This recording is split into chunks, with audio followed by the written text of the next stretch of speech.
US and China raised tariffs on each other's exports over the weekend, as their allies and trading partners clamor for a resolution to their long-running trade dispute.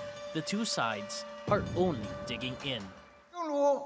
In terms of the trade war launched by the United States, if they want to talk, the door is open. If they want to fight, we will fight to the end. As Chinese people say, wanna talk, let's talk.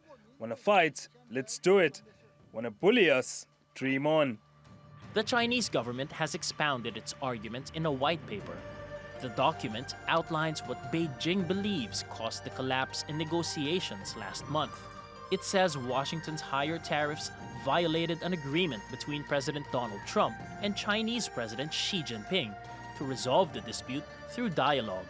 China also holds the US responsible for the breakdown in talks, flipping the script on Trump, who says Beijing had backtracked on issues like foreign investment rules and intellectual property. For negotiations to continue, Beijing has called on Washington to remove all tariffs on Chinese goods. The US more than doubled levies on $200 billion of Chinese products over the weekend. China responded with higher tariffs on American exports, worth $60 billion. During a visit to Switzerland, Washington's top diplomat accused China of hypocrisy. Its ambitions are on full display here in Switzerland.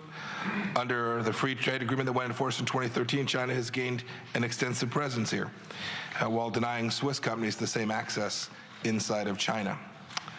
As I've said before, the United States welcomes China's participation in the global economy, as long as it plays by the rules.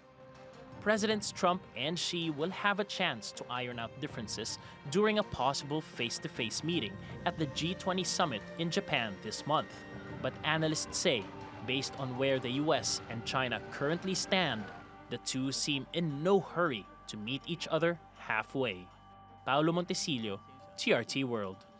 Well, for more on this, Maurizio Zanardi joins us now from the UK. He's Professor of International Economics at the Lancaster University Management School.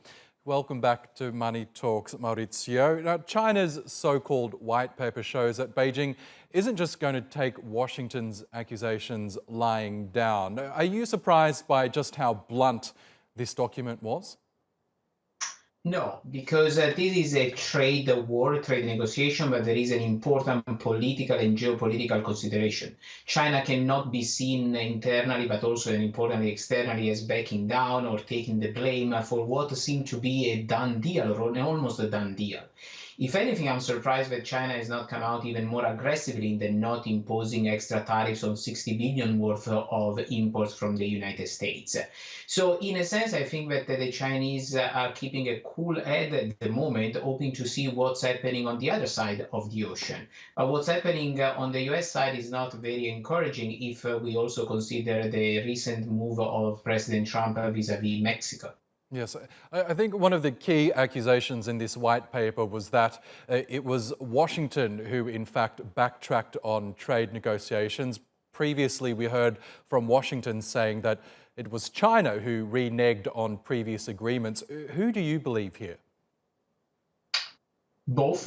And neither of them? Honestly, we don't know. We cannot know. It may also be that they are both correct in the sense that they interpret facts differently. It also seems that there is not really a compact front on the US side if we think that what the leak information tells us, there was no real major agreement on what to do with Mexico. So it's not clear if the retaliation, increased retaliation against China was just because President Trump all of a sudden decided it, or because he misunderstood, or something that was told to him. So in that sense, they can be both right.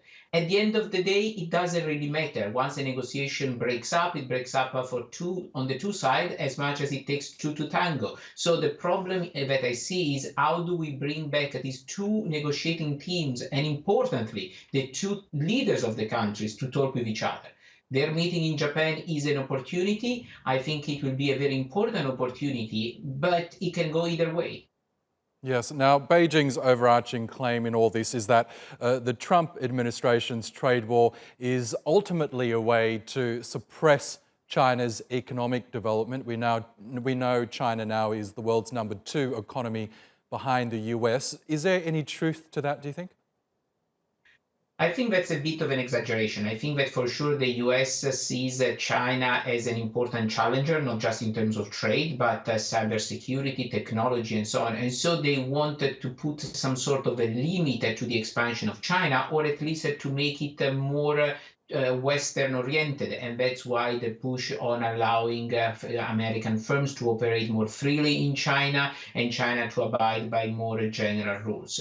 So there is only, I believe, half truth in the Chinese statement that the US wants to stop their development, but for sure they want to bring them more on board to a Western way of conducting business in the private sectors and also in legal terms when dealing with other governments. Okay, and as you say, all eyes now on the G20 summit in Tokyo later this month. Maurizio Zanardi, always a pleasure. Thank you.